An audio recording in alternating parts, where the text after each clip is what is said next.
All right, y'all. Biggest teacher hack that saved my sanity. Here's your tip. If you can do one thing this year, if you teach middle school or you had the same problem that I've had for 24 years up until last year, this is one thing that you can do.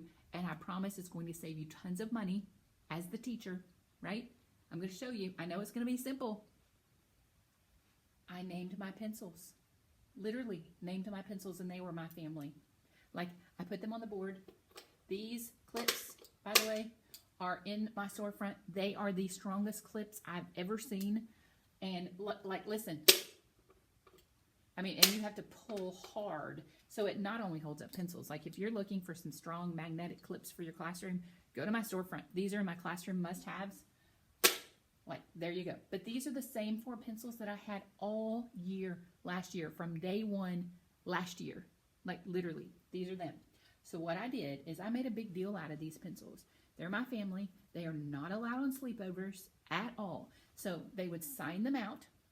So if Johnny didn't have a pencil, because listen, y'all, it's not about the pencil. They have to be able to work. They can't just sit there and do nothing if they don't have a pencil. They might not be able to afford a pencil. Mom maybe lost her job. Maybe dad moved out. I mean, there's so many reasons that the kids don't have supplies. Yes, they lose them. Yes, all the things. But you know what? That's out of my control.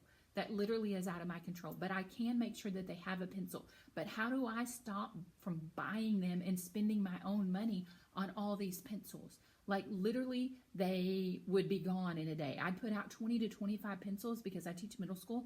They'd literally be gone in a day. And the next day they'd come in wanting pencils, wanting pencils. The same kids are still wanting pencils. We can debate how to solve that issue. Like, I'm not going to get into that because the kids need pencils. They can't work in my classroom unless they have a pencil. Like, it just doesn't work. And I'm not willing to fight over the pencil. I fought over the pencil. I've taken shoes. I've taken jewelry. I've taken cell phones. I've done all of the things, and nothing worked as well as this. Like, literally, it's so simple. So if Johnny didn't have a pencil, and he would get to pick what family member he's going to check out, and he would write his name with a marker. He'd write his name up there. And then he'd have to return it, and we'd go about our day. But if Johnny did not return the pencil, and the kids come in from the next class period and see that Johnny did not return Doug, and Doug is missing, and I'm like, oh my gosh, and I'm making a big deal, and I'm like, oh my gosh, Doug is missing, no sleepovers, like, y'all are crazy, like, oh my gosh, and I'd be like, you know, in a panic, I know, a panic, like, it's like one of my kids are missing, and I'd make it a big deal, and I'd get all real silly and cringy, and I just, and I guarantee at least one student in my class period would know what class period Johnny was in, and I'd be like, we've got to go find him, we've got to go find him, so I would send that kid to go get Doug back. It worked every time. Every time. And then the kid that went on the rescue mission could put him up there, erase the name, and get a Jolly Rancher because they went on a rescue mission and they saved Doug from a sleepover that he's not allowed to be on. I know it sounds silly, but you got to be a little crazy to teach middle school kids. And this is the one hack, teacher tip that saved me money, saved my sanity. I didn't have to worry about pencils. They had a pencil. Like, they had a pencil. And then we could just go on about our day. They didn't even have to ask to check it out.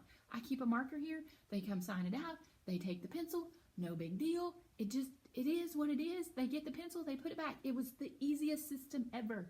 So make sure you subscribe to this channel. I'm going to be giving you teacher tips as we go along. I've been doing this a long time. This will be my 25th year. So I've learned a little bit along the way. Still have lots to learn, but I've learned a little bit along the way, and I can share some of that with you. So subscribe. I'm going to be giving you teacher tips to get you ready for the fall.